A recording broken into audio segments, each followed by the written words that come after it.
Hi, this is Andrea. I am the mother to a beautiful autistic daughter, and I believe in a better future for her and all other neurodivergent young people. So I hope this is not your first time listening, but if it is, I'm also one of the many parent advocates for neurodiversity in Oxfordshire, UK. Being an advocate allows me to use my voice for my daughter, for other parents, for neurodivergent individuals themselves, and for professionals. Welcome to Season 2 of the Neurodiverse Voices Podcast. Hi, everyone. Welcome to another episode of the Neurodiverse Voices Podcast. And today I have Richard Liverman with me. I hope I pronounced it correctly. Yep.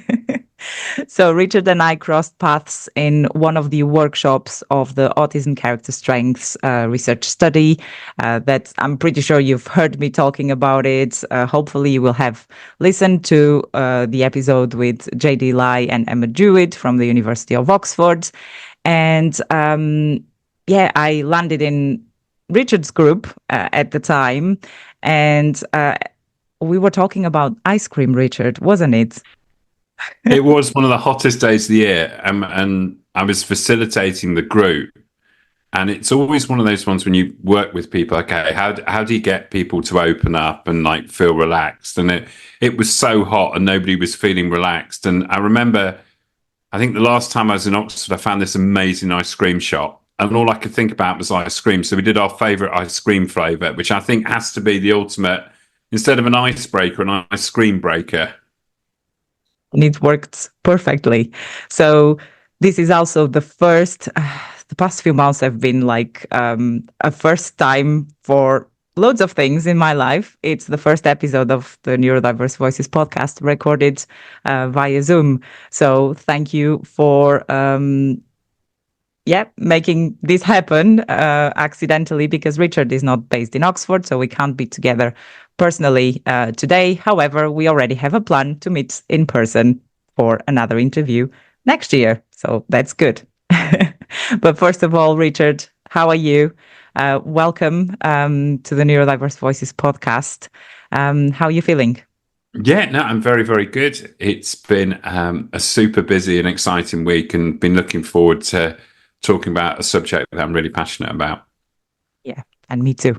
Very excited to interview you. So let's start with you telling us a bit about your neurodiversity journey. How did you get here? Can you just give us a bit of an overview? Yeah, it was during COVID, my son unmasked, and it was a little bit of an explosion of having to learn new things, and it started becoming more and more pronounced during lockdown. Then there was this explosion, and it was, I don't really understand what's going on. And obviously, during lockdown, it wasn't easy to see anybody, and it was challenging. And when my son unmasked, when we got the diagnosis, it changed. It changed our lives. I think him unmasking changed our lives. When we got the diagnosis, it was almost a relief. And then I think from a personal perspective, I started questioning some of the things that had happened in my life. And then subsequently, I got myself diagnosed and found out that I was ADHD. And it's one of those things. From a personal perspective, I may have been diagnosed last year, I was diagnosed last year, but I suddenly realized I've had it my whole life.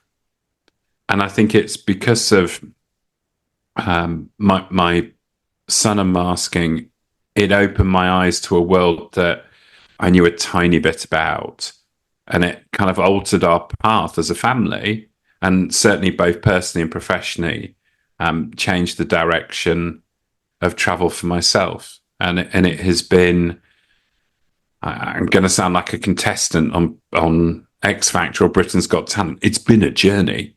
And I think as a parent, you do have to go on that journey, but also as an individual, from my own personal perspective, it has been it's been very emotional. It's been very, very emotional. So my journey with autism, and, you know, I think to myself, I've had it all my life. I've only realized the last couple of years. And then, you know, it's the same with my son. When I look back and reflect, yes, he unmasked during lockdown, but actually when I think back, he's had it his whole life. So yeah, that's it's part of my journey. It's part of him. Yes, and it's that enlightening moment. You know, some people would say you don't need a diagnosis as long as you are aware of or self-conscious about it. But with me and yourself, I think having the diagnosis made a huge difference. Oh, 100%, 100%. And I think it was, you know, it was very liberating. It was very, very liberating. And I think one of the things that it has done, both for my youngest son and the journey that I've been on, a mixture of understanding and forgiveness. And what I mean by that is I've had to understand him better, myself better, and the forgiveness is very much to myself. It's sort of and things to be compassionate. Which is something we are not very much. No, we're not. And I think it's always easier to be compassionate to other people than it is to ourselves. Yeah, I agree. Neurodiverse Voices Podcast, celebrating difference. Yeah. So this sounds, it sounds challenging, but it sounds positive, at least in the way you look at it now. However, as also a parent of an autistic girl, I know that there's lots of challenges that we have to face. So as a parent, what are the unique challenges and also the joys that you have been experiencing? The joy, I mean, let's start with joy, because joy is rather wonderful. There have been a certain joy that I feel like, I hope that he feels understood. And I think that's really important for him. I think some of the joys are, in some ways, some things have been supersized. And there's nothing better than, you know, when you laugh. And there has been laughter here and there. We did a trip to a safari park, and this monkey jumped on our car, and just, we laughed as a family. We laughed so much, and I think we just appreciated the moment, and it was just fantastic. It was absolutely fantastic. And I think there's some things that you might take for granted. We don't. And I think we are so much more present than we ever have been. And you notice things. And, you know, seeing some of my son's talents and strengths be absolutely supersized by what's happened. It's that feeling. It's wonderful. Yeah, it's wonderful. And not that it's made me see the world differently, but it's made me appreciate things. And that's rather awesome. Yeah. So I think that the joy side of it is, you know, it's huge. I think the challenge is there is a type of autism called PDA, which is what my son has, which is pathological demand avoidance, which makes it very difficult to do certain things. And one of those things is to leave the house, for instance. So if we do, then we have to almost, right, we're going to play it cool. But inside your heart's like boom, boom, boom, boom. And it's almost a challenge and a joy at the same time. You know, challenge is that, you know, we have to be carers as well as parents. And, you know, that puts pressure on time. And there are many, many challenges. And, you know, when it comes to eating and drinking, that is really, really difficult. Yeah. But that also brings a lot of learning to the journey, right? Because absolutely, you kind of need to learn how to say no, for example, without saying no, or you kind of need to learn strategies to make them do certain things which are necessary for their well-being, like eating, like drinking, or even getting out of the house just to get fresh air without giving an order, right? Which is what we are used to. We grow up to do, right? Yes, and I think that's one of the biggest challenges has been, I grew up in the 80s, and, it was a time where parents would tell you to do something and you did it. Mm-hmm. I've had to completely learn to parent in a different way. We live in a low demand house, and it is a totally different way of parenting. And I'm sure to parents of neurotypicals, they might look at what we do and just in gusts of horror, because it is so outside of how I was brought up, but it works. Not all the time, but it allows him the structure for the house to work. So the classic might be on Christmas Day, which is a really high demand day. And I think Christmas is, whilst it's a wonderful time, it's an incredibly stressful time for parents and children, potentially with PDA, and I'm sure with other types of autism as well. So there's no obligation to sit at the table with us. There's no obligation to, do those calls to family members. There's no obligation. And that's okay too. That's part of what we are doing here, discussing a different family layout that works. Whatever works for you is fine, without judgment, without pressure. Without judgment's really important. And I think one of the interesting things is how much judgment there is to the community. And I think that is something that, sometimes I struggle with.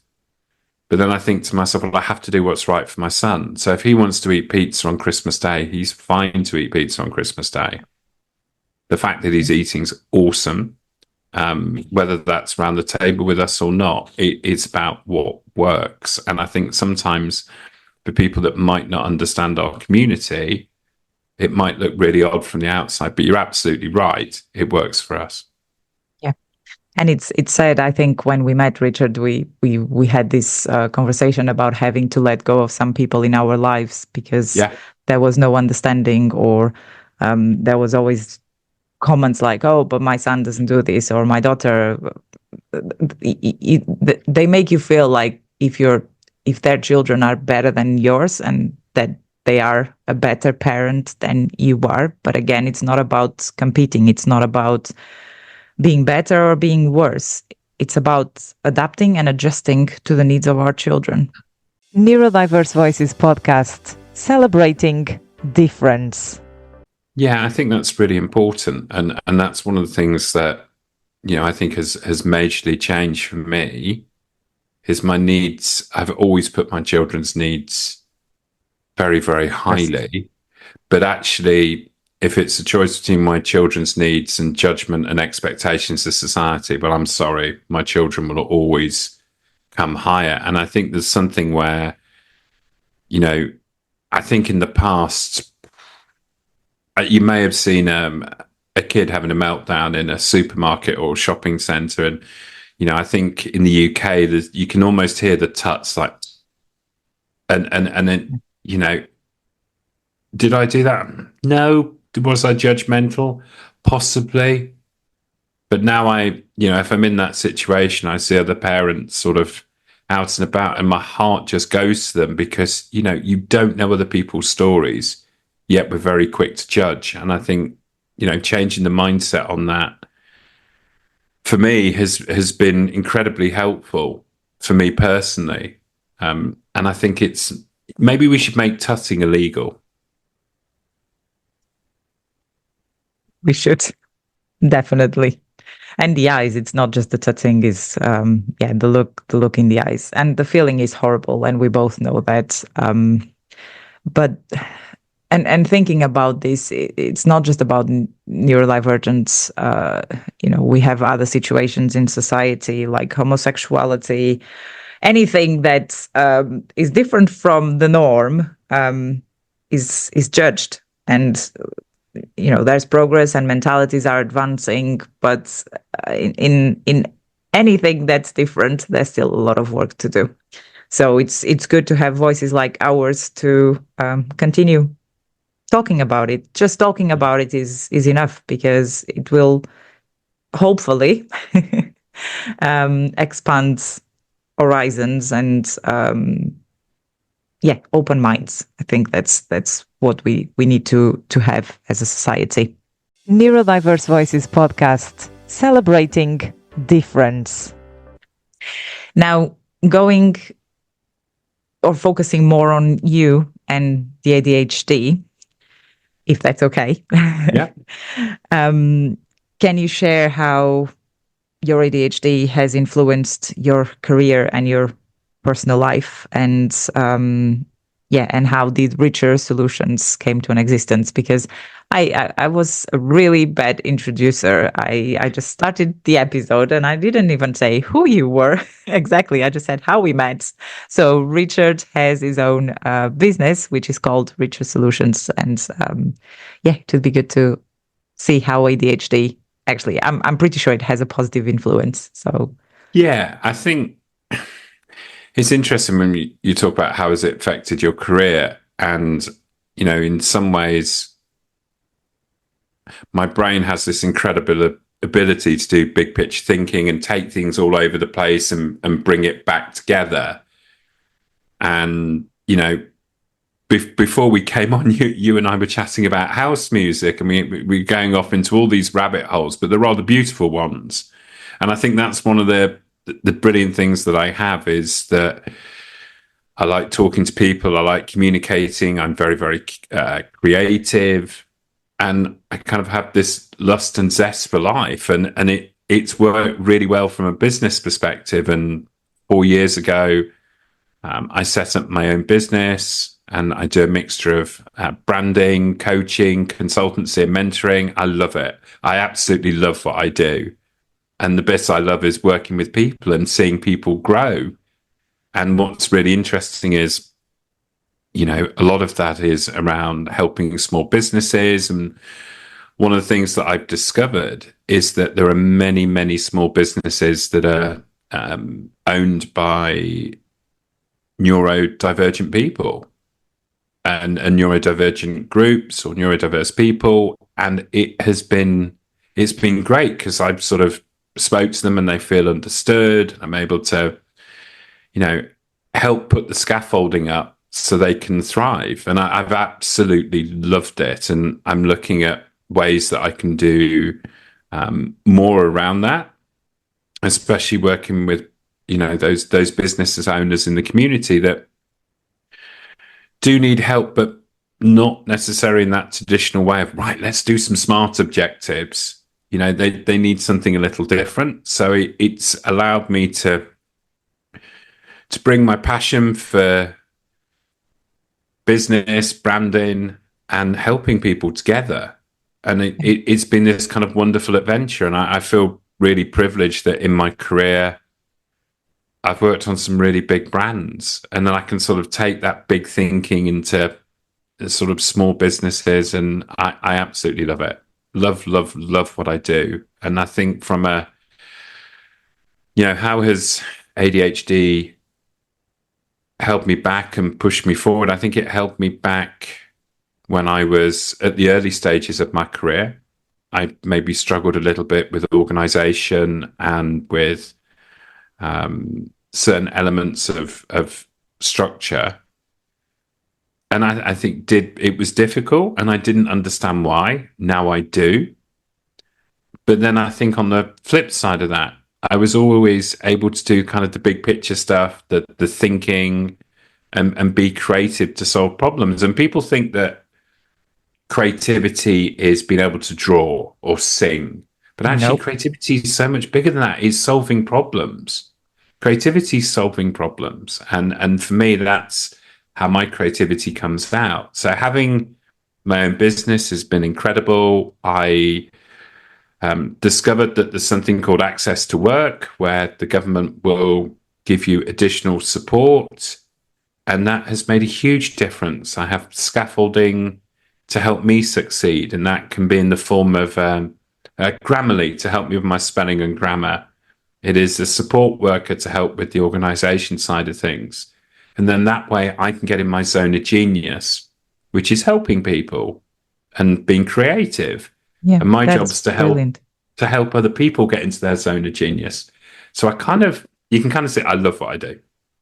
Yeah, that's absolutely inspiring. And I'm listening to you, and again, we were talking about house music and how we have that in common, and I relate so much. I do not have my own business yet. That's something I'm thinking to have in a few years' time. But it's really inspiring to listen to you and to hear you. You have that thing that you don't. I think work doesn't feel like work for you. It's because you are doing what you love, and I think that's exactly. I'm doing what I love in every aspect of my professional life at the moment. Good. But it's your own project. You came up with it, and it's good to know about the government support. So can you tell me again? Is it access? Yeah, it's called Access to Work. It's for access to work. Okay. It's for people in the workplace, whether they're in the workplace or whether they are business owners. And it's for disabled and people who are neurodiverse. Mm-hmm.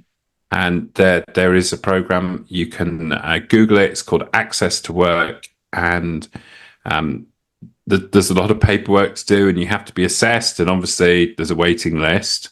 Mm-hmm. But it's there to support us. And I think there's something, I talk about this all the time. What is the scaffolding to help you grow? And that is part of my scaffolding. I have other ones as well. But for me, sometimes people don't know about these things.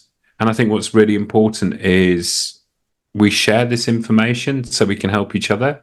And again, that's what I was going to say. I'm in a networking group that's really, really fantastic. And one of the things that they talk about is a rising tide lifts all ships. And I think it's something that I think is really, really simple. And as a mindset, and I think this is what I really like about your podcast, is that it is a rising tide to lift all ships. Yeah. Thank you. That's very kind.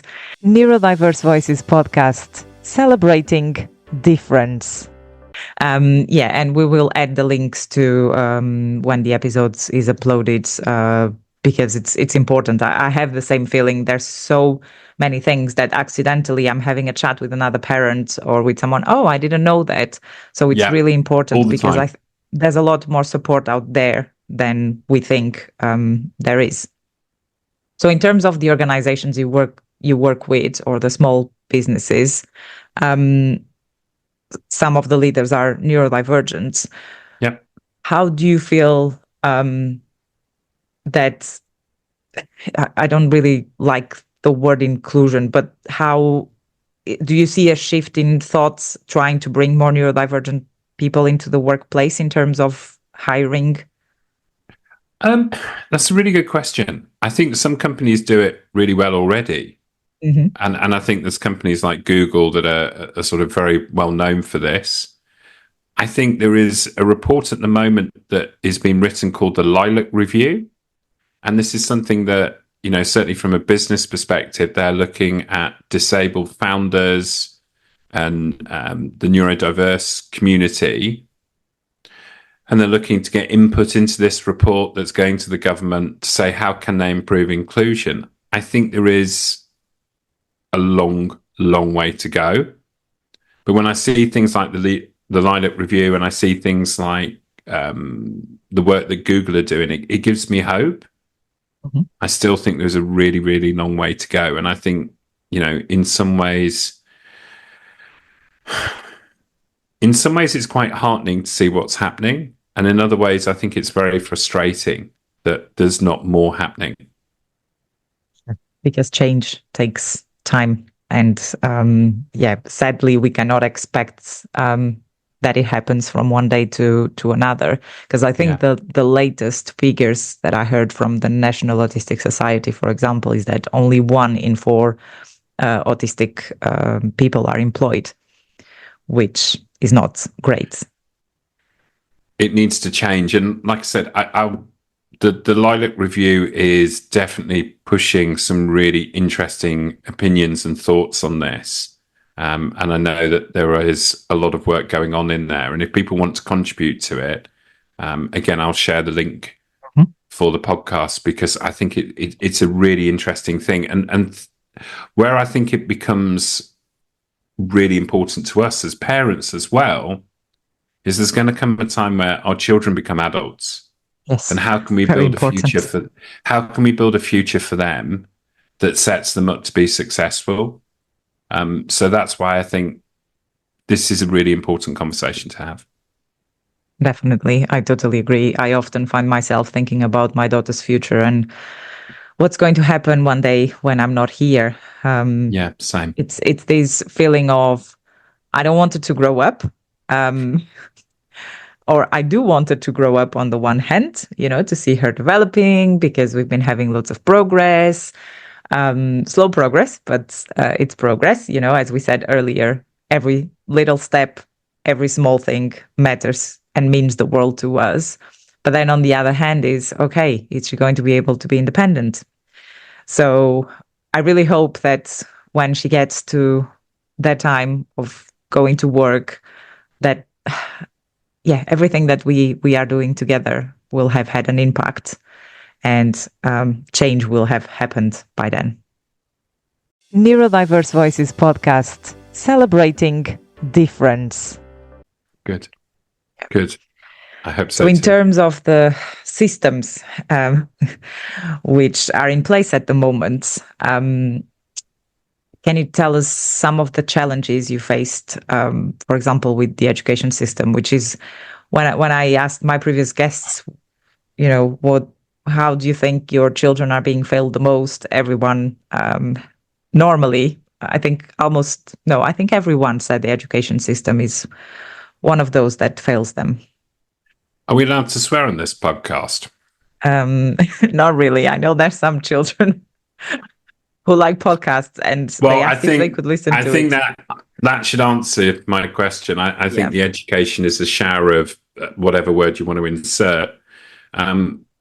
We've had all kinds of challenges, and to the point where my son is outside of mainstream education. At the moment, he's not in school. He had an autistic breakdown and is recovering. The lack of understanding from our local school was appalling. The threat of fines, there were so many threats. And actually, when we were at our lowest point and needed support, it was absolutely the opposite. And I think for me, I want to take that, whilst that's an individual case for us, what's fascinating is there's so many other people that have had it worse than us. And one of the things that I find really appalling is that parents of autistic children are being fined by the government. And there was a time where it's still ongoing. My wife set up a petition against school fines for our community, and it's nearly at 300,000 signatures. It's been taken to Downing Street. It's going back to Downing Street. It's been discussed in the House of Lords, and actually had a meeting with the previous government. And at the time, the school's minister was a guy called Nick Gibb, and they just said that change the wording, and it was shunted around with the civil service, and it's still an ongoing fight. The new Education Secretary, Bridget Phillips, is been very, very harsh and pushing the whole school fines. How can you prosecute families of autistic children who are going through all kinds of personal stuff? And it's just disgraceful. It's absolutely disgraceful. And it has to change. And, we were curious to see what would happen when we moved to a new government. It's exactly the same. So the fight will continue, and there's incredible organizations out there that are leading the charge. There is an organization called Not Fine in School. Their Facebook group is growing and growing all the time. They offer incredible advice to parents around this topic. And there is another organization called Square Peg, who do incredible work to, be a voice of the community to really push for change. And if anybody gets the opportunity to follow Square Peg, they're not only is their heart in the right place, but they're working really hard to change things for our community, not just in fines, but in terms of inclusion and direction. And this is one of those things where organizations like that give me hope. And I think that's really important for our community. But I think the school system for our community is broken and it needs to be changed. Whether that will happen or not, time will tell. Definitely. And I didn't swear. Good. Well done, you. Neurodiverse Voices Podcast, celebrating difference. Yeah, it's one of the things that, speaking with work colleagues, for example, and even me, it wasn't until last year that I realized that children were actually out of school or excluded from school. And it makes me really sad that it's most of the times because they are neurodivergent and the lack of support is not there. And we know that it's really expensive to fly somewhere during the half term, and we know that parents will do that because you need your holidays, you need your time away. That's fine. Yes, your child should be in school, but because some people do that for the benefit of having some time off, those who actually need to have the time off because their children are neurodivergent and they are struggling because they are not having the right support, they shouldn't have to pay for this. So I really appreciate not a choice. It's a choice if you want to take your kids out of school and go to Centre Parks or fly off somewhere. That's a choice. When you have, and I'll never forget the day, it was just after lockdown, I was walking with my son to school. And it's one of those days that is one of the happiest and saddest days of my life at the same time. We were walking to school. We got to the end of the road. He held my hand, shaking. And he said to me, "Daddy, I can't do this. Can we go home?" And he looked me in the eyes. And he looked broken. So I walked home with him. And that was the last day he went to school. And that was maybe 3 years ago, nearly 3 years ago. It wasn't a choice.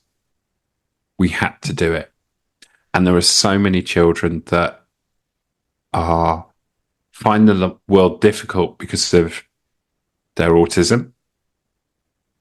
And are schools helping them or are they damaging them? And it depends on the child and it depends on the school. But at that moment, I had no choice.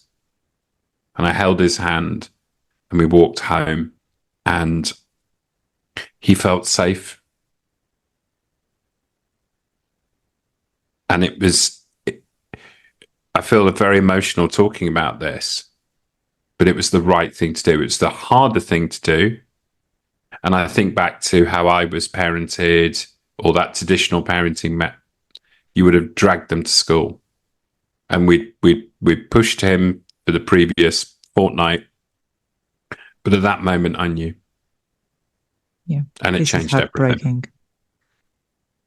Yeah, it's heartbreaking. So governments, please do something about this because this is not okay. And children should not have to have this feeling. School should be a happy place, a place where they are safe, they feel safe, they should want to go to.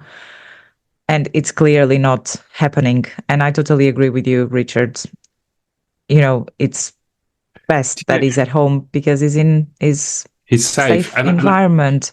And I think the school system is very well designed for right, if you're really smart, you get this support. If you are struggling, you get this support here. And if you're in the middle, that's fine. If you're autistic, you're kind of floating in the sky. Yeah.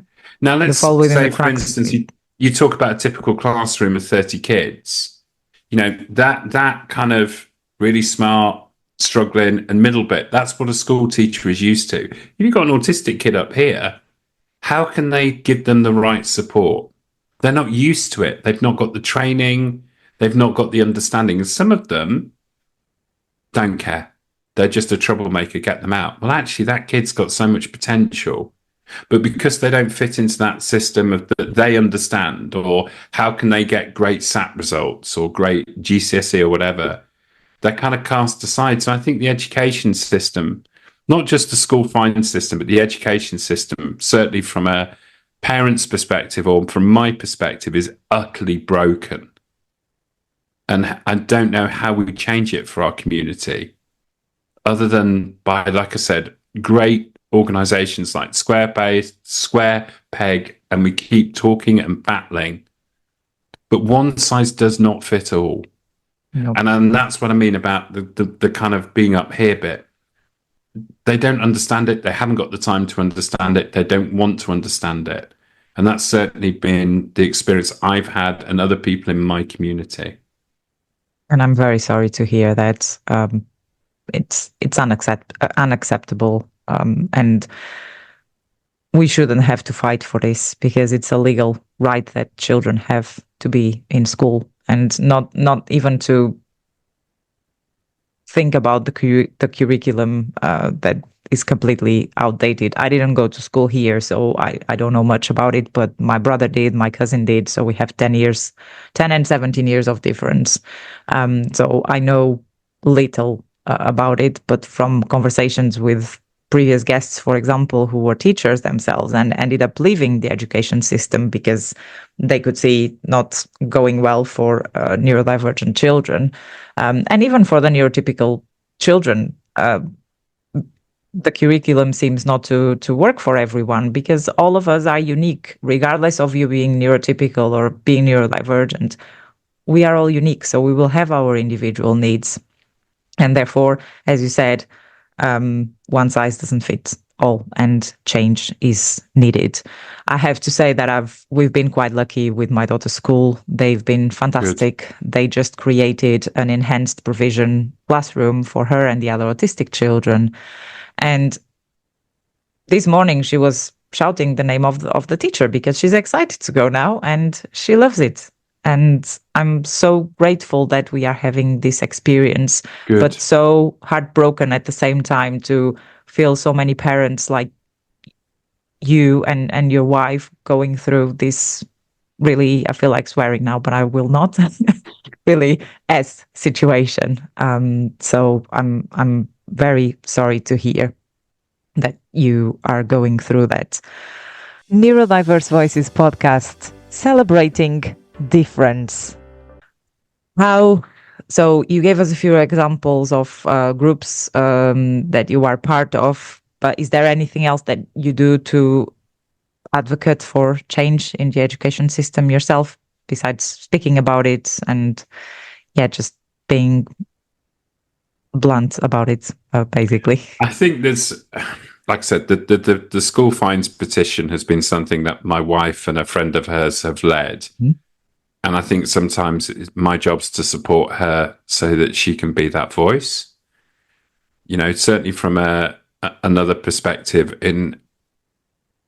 I've joined a few groups and there's an app called Clubhouse, and I need to get in there a bit more frequently, but I've found a room of other PDA parents and PDA mm-hmm. Experts, and it's been this incredible community where, you know, we've been able to support each other, highs and lows. And I think sometimes, yes, you need to have those big voices that are going to go out there and change the world. But I also think sometimes if you can just listen or help and talk to one person, then that can make a difference. So that's certainly something that, you know, I've seen that I'm very proud to have contributed to. But also, I would have been lost without that group. Yeah, I met the world's first person that was diagnosed with PDA. There's been some other incredible people in there that have given me help and advice over the past 3 years. And I think there's a little bit where how can you pay it forward? So when there's new people into the community, you know, you can direct them or be just signpost them. Yeah, not or just go, do you know what? What's happening to you is completely normal. You know, and sometimes people want advice, but sometimes people just want to be listened to. Yeah. That's very true. And very important, because we all need to understand that we are not alone. We have our unique experiences and our unique journeys, but we are definitely not alone. And that's one of the most gratifying things that I'm finding in this role that I'm playing with the podcast and with all the things that I do with the community. So thank you for sharing, Richard. That was very sad and interesting to hear at the same time. Neurodiverse Voices Podcast, celebrating difference. So going back to your little one, how do you encourage him to celebrate his autism and PDA? Do you know what it is? I think it's changing my expectations has allowed him to be himself. Not that he wasn't, but it's almost it's quite a funny story. Unbeknown to us, he'd entered a tournament on a game called Fortnite. And he qualified for it. And I think he finished sort of in the top 1,500. And we're like, amazing. I'm sorry. The top, yeah. And he was like, we were like, oh my gosh. And we were so proud of him. And I think this is a little bit where, you know, it'd be great to turn around. I'm thinking the traditional way, you might say, wow, he's got a really good school report, all A's, or he played cricket and hit a 50 or scored the winning goal. And in the past, he was in the little football team and had done really, really well. And we'd celebrated that in that kind of, you know, in that way before lockdown. But what we've actually realized is that we need to celebrate those successes in his world rather than what we think it should be. So when he told us that, we were like so excited for him. And it was genuine excitement. I mean, I tried playing against him. It was embarrassing. I was rubbish. Or I think he called me trash, which is not a good thing. But just when we did the strengths-based exercise, what it made me realize is mine are different to his. So why would I judge him on what I think? So for me, I have this thing where I really appreciate beauty. I have gratitude, where he has kindness and determination, and they're kind of different strengths. And for me, kind of understanding his strengths allows me to celebrate it with him. And I think those traditional things that we view as successful, like I said, great school report, or you know, the winning hat trick in a football team, they're great things to celebrate. And we do that with my other son when he does well in those things. But I think there's that little bit where almost changing my thinking has allowed me to help celebrate with him what his strengths are. You are right. It's about managing expectations. I think we all tend to have this ideal of children that we want them to be, but you know, maybe we shouldn't. Maybe we just live day by day, you know, lower our expectations, and they will always have strengths. They might not be good in school, but they will be good at something else. And at the end of the day, school is just a bit of a foundation for life. But in school, you're not going to learn how to manage your finances, how to go to the supermarket and buy food, how to, you know, you're not going even to learn, hopefully this will change. You're not going to learn that there are other neurodivergent children around you. So it's life. You learn with life. Education is a constant in everything we do in life. It's not just school. For me, it's not about lowering expectations, it's about changing them. And by what I mean Okay. by changing them is those almost traditional things that we see as good and bad. It has altered it. Like my son can touch type. He knows. Wow, and he's really good at it. And you know that seeing him play with some of his friends online, he's a leader when they do games together. He is, organized. He's got all of these skills. And I'm so impressed, but in the past I might not have noticed them because there was almost this traditional view of what success is or what good looks like. But when you actually really look, they're all there. They just manifest in different ways. And that's what I mean about changing expectations. It's like I still want my son to thrive and be successful, but that traditional route of school, exams, etc., you know what? That works for his brother. It doesn't work for him. And it's changing those expectations. And that has been a really good lesson for me. What works for one doesn't work for another. Yeah, I agree. This is probably English not being my first language, but No, it's fine. It's not lowering. It's definitely changing. And I have another example with my daughter as well. She doesn't handwrite. Well, she does a little bit. She does some scribbles, but you give her a phone or an iPad and she can type anything because she knows how to write what she wants to watch. So again, it took some time for me to realize, okay, she doesn't hold a pen and write anything, but she writes in technology, which is fine. It's really about changing our perspective about, again, the typical ways of life, of how we were brought up with these norms. Neurodiverse Voices Podcast, celebrating difference. So what advice would you give to other parents? I think do you know what it is? Probably change expectations, but change your expectations. Yeah. Change your expectation. And it all came from, there's a wonderful woman in the PDA community called Julia Daunt. And she was the first UK adult diagnosed with PDA. And she's taught me so much. And she turned around once and I said, I think my son's gaming too much. And she went, no, you're wrong. She was really matter of fact about it. And she was explaining how it's lower demand. And actually, you're the one that's wrong because that's your expectations, not theirs. And it was this light bulb moment. And I think there's that little bit where as parents, where we might have been educated, we might have grown up in the 70s, 80s, 90s, or the early zeros, where we were parented in a way. Maybe it's time for us to do things a little differently and change our expectations rather than what our expectations should be of our children. Yeah. And I think unconsciously we hold a kind of self-stigma. Yeah. Right? That if I'm letting him be playing games the whole day, I'm a really bad parent. That's not healthy for him. Same thing applies with my daughter and the phone. But no, it's exactly how you say. It's about shifting our perspective and overcome self-stigma, which is very, very important. What changes would you like to see in societies towards understanding and accepting neurodivergence? This is a great question. And I think for me, when I was at school in the 1980s, if you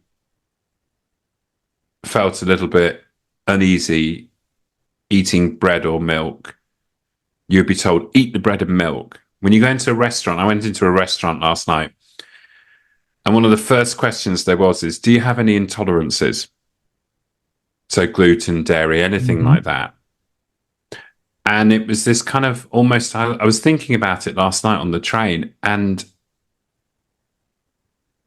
30 years ago, it'd be like, no one cares. Or there wasn't that understanding when it came to lactose intolerance or wheat or anything like that. Yeah. And I almost think for us as a society, it's almost how can we get that understanding so that there's less tutting and more, how can we help you? It's a very good comparison. I had never thought about it that way, but it makes total sense. Neurodiverse Voices Podcast, celebrating difference. And now let's talk a bit more about you. So I think we touched base on this, but what else defines you as an individual? So your tastes, your hobbies, and how do you take care of yourself and your well-being? Yeah, there's a really lovely expression from mindfulness, which is you need to put the oxygen mask on yourself before you help others. Very true. I'm a work in progress on this. And one of the things that I do, I really believe in the concept of scaffolding. I have a coach, I have a mentor for myself, but certainly from a business perspective, that's very, very helpful. Every day I do a gratitude practice, and I've done that for well over 3 years. I now lead that practice, and we have a group of us that every day meet up online. Every day at 1 o'clock, we read a prompt that changes every day, and we give gratitude towards it. And what's wonderful is we have this amazing community. There's people in the UK, there's people in Japan, Canada, America, and every day for 15 minutes, we come together to do gratitude. And that, for me, is part of my scaffolding, and I love it. I absolutely love it. Christmas Day, New Year's Day. Yesterday, I left the meeting I was in to go and do it. It's part of my scaffolding that allows me to, find gratitude. And some days, I'm not going to lie, some days it's really hard because the prompt will try and get you to talk about something. And if you're having a hard day, it can be tough to find. But by doing it every day, it's now one of my strengths is gratitude. So I love that. I've got the community, the PDA community, which is really, really fantastic. I've got a little dog called Callie that I walk every day. Sun, rain, snow, like we are out the house. And then I also think for me, okay, what are those things where I can let my hair down? It's ironic. If you're listening, I have no hair. But how do I let my hair down? I love being in a crowd. So whether that's sort of going to watch a sports game, so I love Arsenal and Derby County, so I go and watch them. And every year I go to a rave in the O2, which is sort of Pete Tong with a full classical orchestra, where I just sort of, just for an hour and a half, I can be a raver and just really let myself, dance for an hour and a half. It's really, really wonderful. I will definitely join in one of them. You'd love it. I'm going this year in December, and I'm already sort of thinking, okay, what am I going to wear? I can have a bit of a laugh and a giggle. I'm really looking forward to that.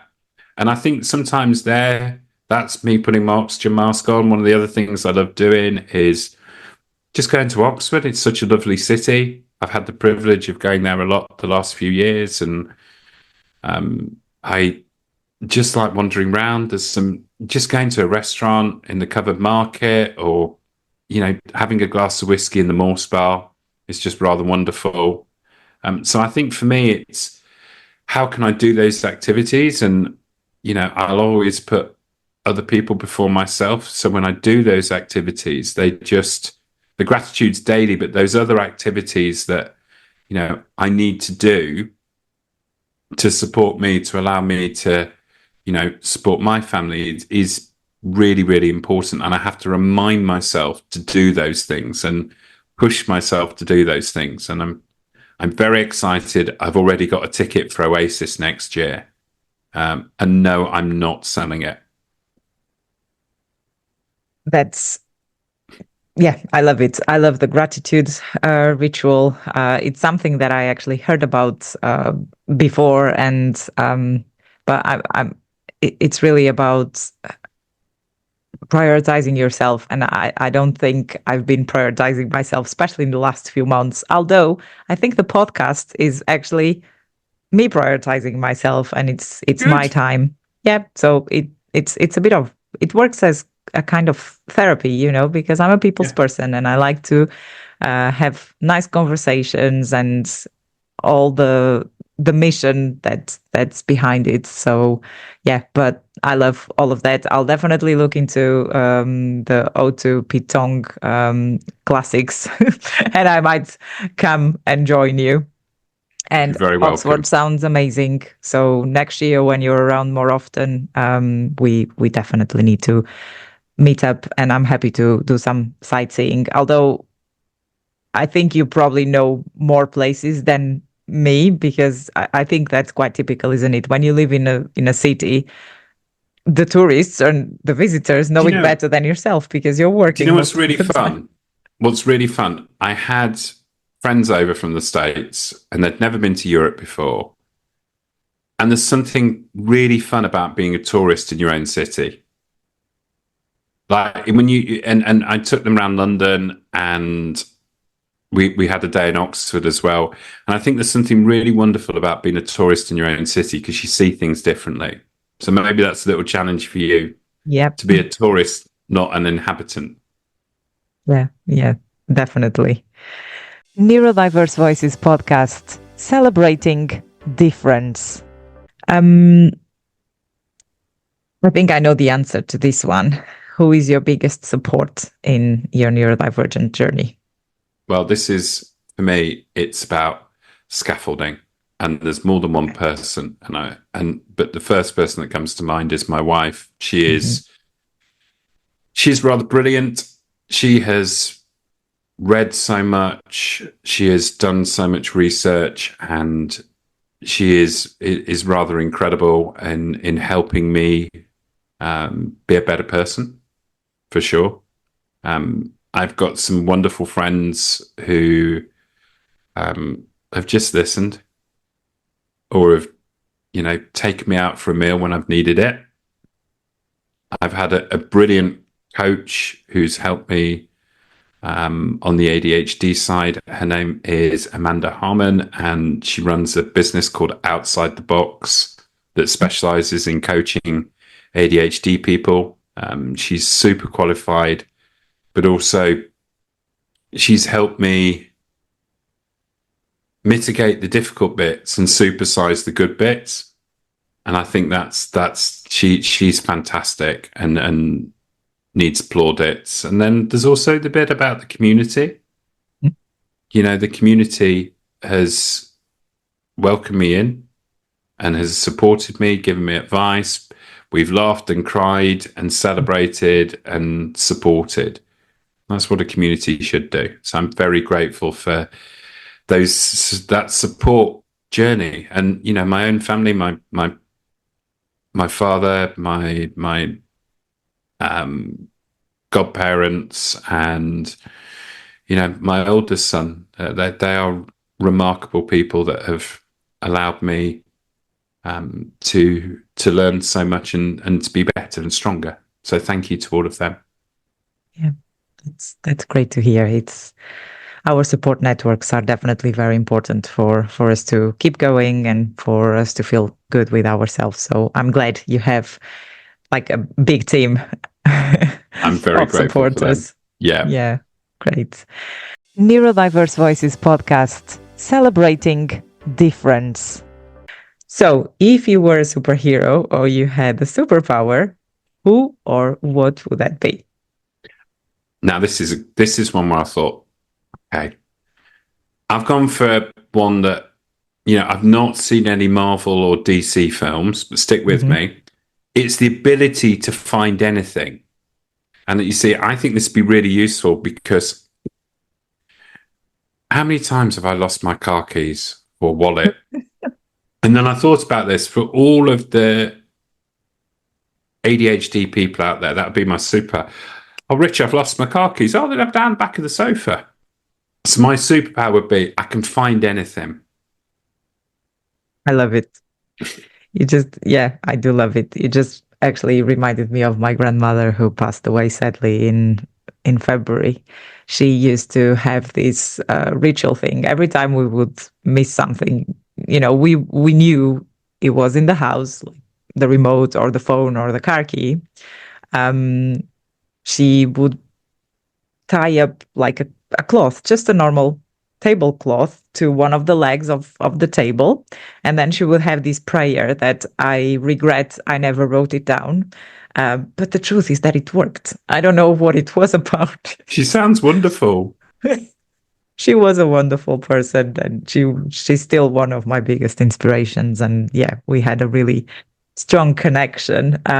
So yeah, I just found your power very similar. So I think my grandmother had that power with this ritual of hers.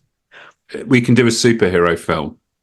Yes, we should, definitely. After you release your podcast, then we team up and we do a superhero movie. And find stuff. Brilliant. Yeah. And we will just overtake all of the Marvel and DC superheroes, because we will save the ADHD people for sure. In many occasions. That's sorry. And what are your hopes for the future besides us doing a superhero movie together? Do you know what? It's really simple. I just want society to be kinder and more tolerant. And I think that, we need to find kindness and tolerance, because they're things that we should be teaching our children. They're things that we should be teaching society. So my hopes for the future are that the world becomes kinder and more tolerant. And it is that simple. Yeah. Yeah. And if your heart had a voice, what would it tell us? Get me chocolate. Oh, no. I love my family. I need to love me. Yep. And get me some chocolate. Yeah. Not ice cream anymore. Now we need chocolate, or hot chocolate, because the weather is just miserable. Richard, thank you so much. It has been a great pleasure to interview you, and thank you for supporting my projects. We'll certainly be in touch. I look forward to catch up with you in the future, and yeah, have a great weekend. Thank you very much. Thank you for having me. You're very welcome. Thank you. Neurodiverse Voices Podcast, celebrating difference. And there was Richard Liverman. I hope you find Richard as inspiring as I do. It's so heartbreaking to hear all the challenges that Richard and his family have experienced with the education system. Just another real story that proves the urgent need for change. At the same time, it fills my heart to hear Richard talking proudly about his son and how by changing expectations, he is allowed to be his true self. Let's let our children be their authentic selves. Thank you for listening to another episode of the Neurodiverse Voices podcast. The next episode will be out on Saturday, 30th of November, with my guest, Alex Richardson. Alex is 22, autistic, and very passionate about being autistic. He is an ambassador of the National Autistic Society, and he shared his journey growing up in a world that can be cruel.